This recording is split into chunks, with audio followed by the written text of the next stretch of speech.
Hello friends, आज के इस वीडियो में हम 3.4 के पहले प्रश्न पर डिस्कस करने वाले हैं। प्रश्न आपकी स्क्रीन पर दिख रहा है। निम्न समीकरणों के युग्म को विलोपन तथा प्रतिस्थापन विधि से हल कीजिए। कौन सी विधि उपयुक्त है? यहाँ पर हम केवल विलोपन विधि को सीखेंगे क्योंकि प्रतिस्थापन पहले ही हम सीख चुके हैं। तो आइए आरंभ करते हैं। प्रश्न नंबर 1। प्रश्न एक है x धन y बराबर 5 और 2x ऋण 3y बराबर 4। हल x धन y बराबर 5, इसे हम पहला समीकरण देते हैं, और 2x ऋण 3y बराबर 4 ये हमारा हो जाएगा समीकरण 2। विलोपन विधि में क्या होता है? विलोपित करने का मतलब होता है हटाना यानी कि किसी भी चर राशि को। यहाँ पर दो चर राशियाँ हैं x और y, इन दोनों में से हम किसी को भी हटा सकते हैं। ये हमारे ऊपर निर्भर करता है। हटाने से पहले हमें डिसाइड करना है कि हम किसे हटाना चाहते हैं, और दूसरी बात यह है हटाने के लिए हमें उन चर राशियों के गुणांक को बराबर बनाना होगा दोनों समीकरणों में। यहाँ पर पहले समीकरण में x और दूसरे समीकरण में 2x है, तो हम x को यदि हटाना चाहते हैं तो हमें समीकरण 1 में गुणांक बराबर बनाना होगा। तो हम यहाँ पर समीकरण 1 में 2 का गुणा करके गुणांक बराबर बनाएंगे। हम y को भी हटा सकते हैं, ये हमारे ऊपर निर्भर करता है हम किसे हटाना चाहते हैं। देखिए, गुणांक बराबर बनाने का तरीका ये है कि जो दोनों समीकरणों में चर राशि के गुणांक हैं उन दोनों का आपस में भी गुणा कर सकते हैं, और यदि लघुत्तम यानी कि किसी एक संख्या में ही हम ऐसी संख्या का गुणा करें एक गुणांक में कि दूसरा गुणांक आ जाए, तो भी हम ऐसा कर सकते हैं। यहाँ पर चूँकि पहली समीकरण में 1 है और दूसरी समीकरण में 2 है, तो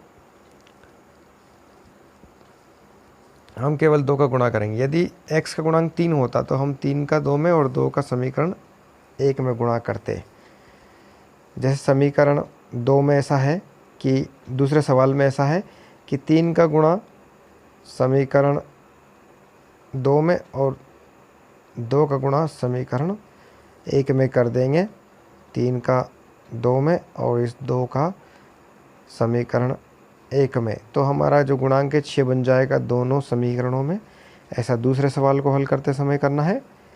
तो आइए देखते हैं कि पहले सवाल को हम कैसे हल करेंगे आगे। जैसा कि हमने अभी सीखा कि पहले समीकरण में हमको 2 का गुणा करना है, तो हम यहाँ लिखने वाले हैं समीकरण 1 में 2 का गुणा करने पर, 2 का गुणा करने पर, यह हम x को विलोपित करना चाहते हैं इसलिए, है ना।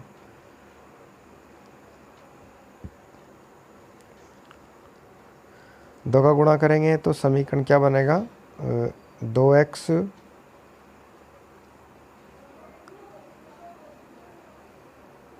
धन 2y बराबर 10। 2 का गुणा सभी पदों में हमने कर दिया है, पूरे समीकरण में गुणा करना है, ना कि x में। दूसरे समीकरण में गुणा करने की आवश्यकता नहीं है, इसलिए 2x ऋण 3y बराबर 4। अब देखिए, इस प्रकार से गुणांक बराबर हो जाने के बाद थोड़ी सी जगह छोड़कर हम लाइन खींच देते हैं। इसके बाद जो गुणांक हमने बराबर बनाया है उनके चिन्ह को हम देखते हैं। 2x पहली समीकरण में, दूसरे में भी 2x है। इन दोनों का चिन्ह कोई नहीं है तो ये धन चिन्ह के साथ है। अगर दोनों संख्याओं का चिन्ह समान है तो हम पीछे लिखते हैं घटाने पर। समान चिन्ह का मतलब ये है कि दोनों धन के या दोनों ऋण के हैं, तो हम लिखते हैं घटाने पर। और यदि असमान चिन्ह है, असमान चिन्ह से मतलब आप जानते हैं एक प्लस का एक माइनस का और दूसरा वाला, तो हम लिखते हैं पीछे जोड़ने पर। जोड़ने पर कोई चिन्ह नहीं बदलता है, लेकिन हमने लिखा है घटाने पर, तो हमें दूसरी समीकरण के सभी चिन्हों को बदलना होगा। घटाते समय हम माइनस का चिन्ह लगाते हैं तो समीकरण में माइनस का गुणा होगा तो सारे के सारे चिन्ह बदल जाएंगे। तो जो 2x हमारा है वो नेगेटिव बन जाएगा। तो आइए हम चिन्ह बदल लेते हैं। इस 2x का जो चिन्ह है वो माइनस हो जाएगा तो -2x बन जाएगा ये। और आगे -3y है तो ये प्लस बन जाएगा, और +4 है तो ये -4 बन जाएगा। इस प्रकार से पुराने चिन्ह जो हैं ये अब हमारे काम के नहीं हैं। हम जो भी हिसाब करेंगे नए चिन्हों के साथ करेंगे। घटाने पर लिखा है इसलिए हमने चिन्ह बदले हैं। ध्यान रहे, यदि हम जोड़ने पर लिखते हैं तो चिन्ह नहीं बदलना है, और जोड़ने पर या घटाने पर कब लिखते हैं? गुणांकों जो हमने बराबर बनाए हैं उनके चिन्ह समान हैं तो ही हमको घटाने पर लिखना है, अन्यथा हम लिखेंगे जोड़ने पर। आइए हम आगे हिसाब करते हैं समीकरणों का। 2x पहली समीकरण में और दूसरी समीकरण में -2x, इनका हिसाब होगा तो ये एक दूसरे से आपस में निरस्त हो जाएंगे। और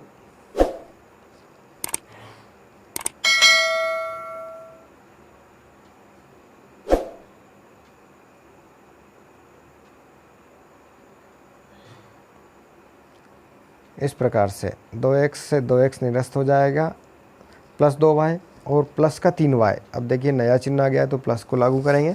दोनों धन के समान चिन्ह की राशियाँ जुड़ती है तो 5y हो जाएगा, और 10 में से 4 घटेगा तो आपको मिलेगा 6। यहाँ से हम y का मान निकालेंगे। 5 जो है गुणा से भाग में चला जाएगा, 6/5 हमें मिला y का मान 6/5। इस y के मान को अब हम कहीं पर भी किसी भी समीकरण में, समीकरण 1, 2 में से किसी भी समीकरण में हम ये मान रख सकते हैं और हमें मिल जाएगा x का मान। तो हमारा समीकरण जो है हल हो जाएगा। आइए हम y का मान रखते हैं समीकरण 1 में। तो यहाँ लिखेंगे हम समीकरण 1 से भी लिख सकते हैं या 1 में रखने पर भी लिख सकते हैं। तो समीकरण 1 है अपना x + y, तो y का मान लिख देंगे हम 6/5 बराबर 5। y की जगह y का मान भर दिया है।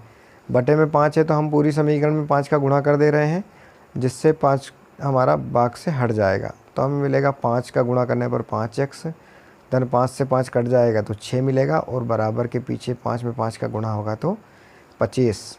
यहाँ से 6 को हम ट्रांसफॉर्म करेंगे, पक्षांतरण करेंगे तो हमको मिलेगा 25 - 6, और 25 में से 6 को घटाने पर हमको मिलेगा 19। यहाँ से 5 जो है 19 के भाग में चला जाएगा तो आपको मिलेगा x का मान 19/5। ये हमारा x और y दोनों का मान हमको मिल गया है। x का मान मिला है 19/5 और y का मान मिला है 6/5। तो इस प्रकार से हम सवालों को हल करेंगे। धन्यवाद। आप इसी प्रकार से अन्य सवालों को भी हल करें। अगर आपको किसी सवाल में परेशानी आती है तो आप कमेंट बॉक्स में लिखें और उसका हम समाधान कर देंगे।